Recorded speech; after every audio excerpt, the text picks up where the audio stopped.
I mean, you think about a guy like Donald Trump, he didn't need to do any of this in the first place. He had a great life.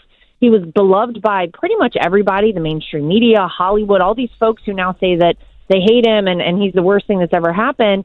You know, they all loved Donald Trump before he came down the escalator to run as a Republican. And I think the point is he never needed to do this, and he certainly didn't need to do it a second time around, knowing how they would attack him and how they would go after him. But he really does it because he understands, I think, what's at stake right now, and that it's so much greater than one person. It's far bigger than him. It's far bigger than our family. It's really about the future of this country. And he truly wants a country where his grandchildren and the next generation of Americans get to grow up in the same America that he got to grow up in. And quite frankly, that's what we're all fighting for right now.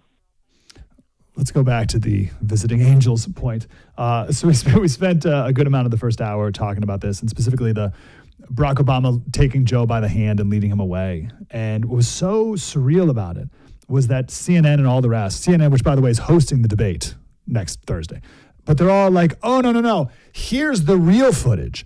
And the real footage is them cutting away at the exact moment that we're talking about to the back of the back of the auditorium where you can't see what's happening. And then they zoom in again. You're like, hey guys, that's not the real footage. Like, that's obviously the doctored footage.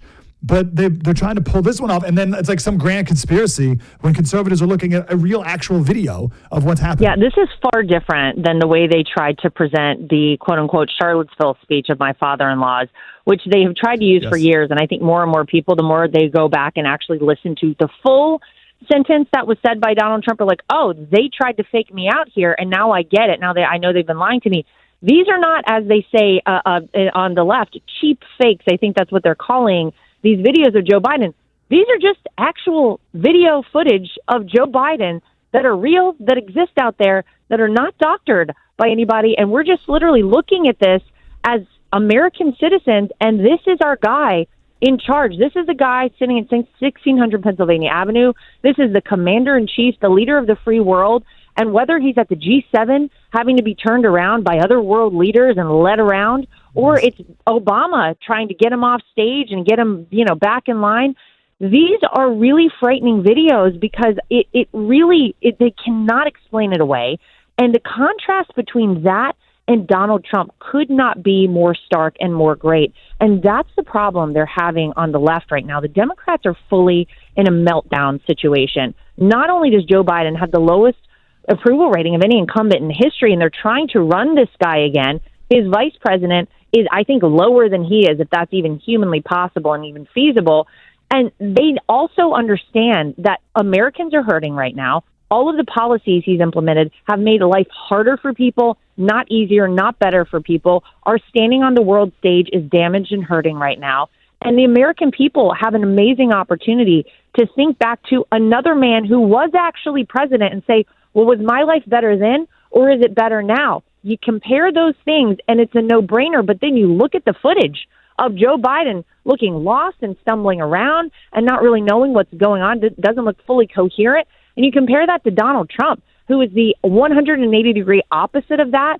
They have a huge problem on their hands. It's why you see the numbers where they are right now.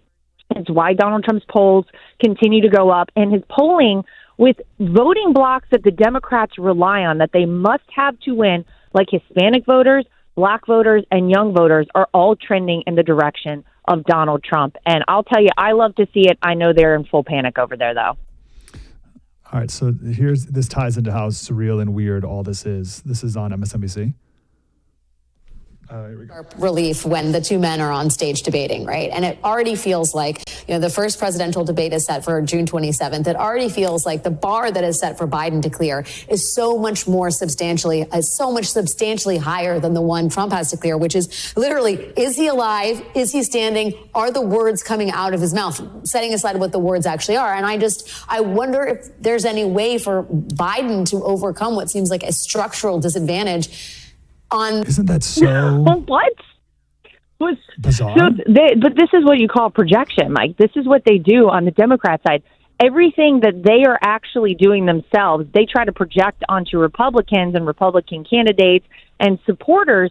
They know themselves that the bar for Joe Biden is incredibly low. We have seen him with our own eyes. No cheap fakes, none of it. barely able, when there's a teleprompter in front of him, to actually put together coherent sentences and make sense to the American people. The idea that this man is going to walk out on stage with Donald Trump and is going to be able to hold himself together for a debate on real issues and things that impact the lives of American citizens, I mean, I don't think anybody thinks he's got a chance in hell, quite frankly. Get your popcorn out, folks, because this is about to be a show. That is one of the more ridiculous things I've ever heard, but they know exactly what they're doing. They're trying to set it up for Joe Biden, just like the whole debate, by the way. The whole thing is set up, so it's a nice, easy, smooth ride for Joe Biden, and I still think he's going to fail.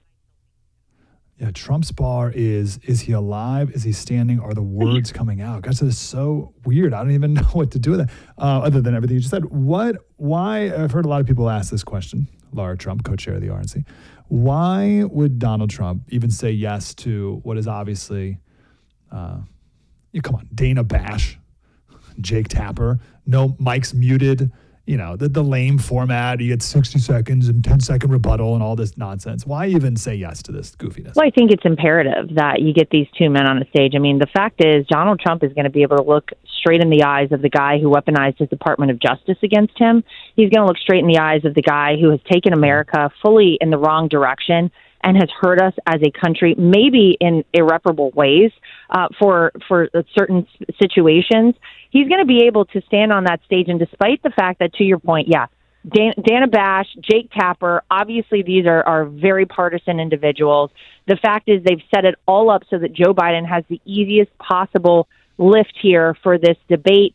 30 seconds, shutting off the mics. They don't want another moment, of course, like we saw with Donald Trump and Hillary Clinton when she said it's a good thing you're not in charge of our Department of Justice. He said, because you'd be in jail. That was one of the most epic moments. All of us remember that. Full mic drop moment. They don't want that for Joe Biden, of course. But the reason Donald Trump said yes is honestly, he had to call their bluff a little bit. I believe they set this up and they said, there's no way we're going to put all these accommodations in place for Biden and make it so much harder for Donald Trump. And he would actually say yes. He's been pushing these debates. And he said, yeah, I'll see that and I'll show up there. I said anytime, anywhere, any place, and I will do that. I'm a man of my word. I'll be there. And I think it's so important to be able to have these two men compared on a stage, despite all of the things that we know are going to work against Donald Trump. I still think he will rise to the occasion because, honestly, look at everything that they have done to him since the day he came down the escalator. It's all been working against him. Every day he was in that White House, these people were working against him. They were fighting him. And yet look at what he got accomplished. Since he's announced he's running for president again, 4 indictments, a mugshot, 34 felony counts. Are you kidding me? And he doesn't care. He thinks that it is so important to the future of America that you need to have these two people on a stage talking about what they did as president and their vision for the future of the country, despite all that will be against him.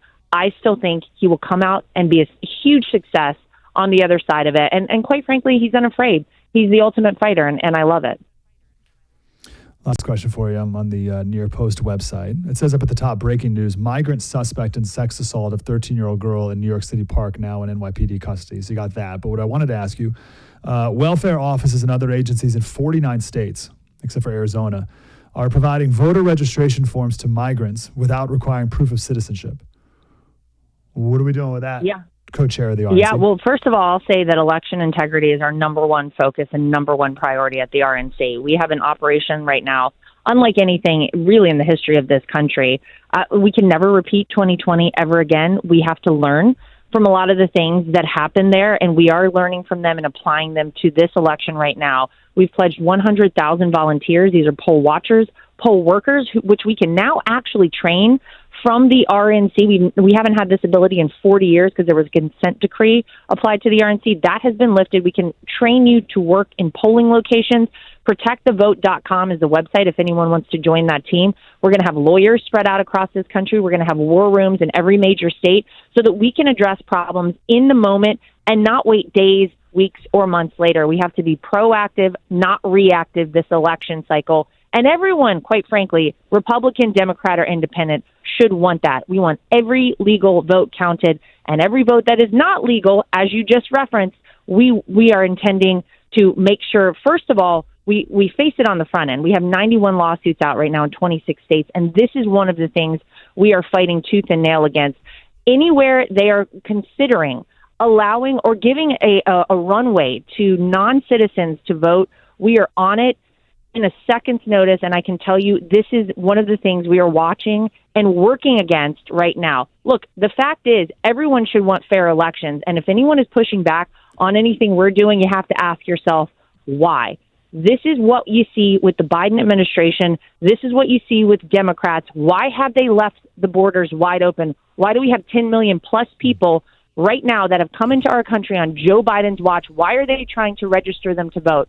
We are working overtime at the RNC every single day. We have a huge team working on this very thing every second of every day because we want every citizen of this country to feel comfortable that their vote matters, that they cannot sit this election out. And I can promise you we are doing everything in our power to ensure that that indeed happens.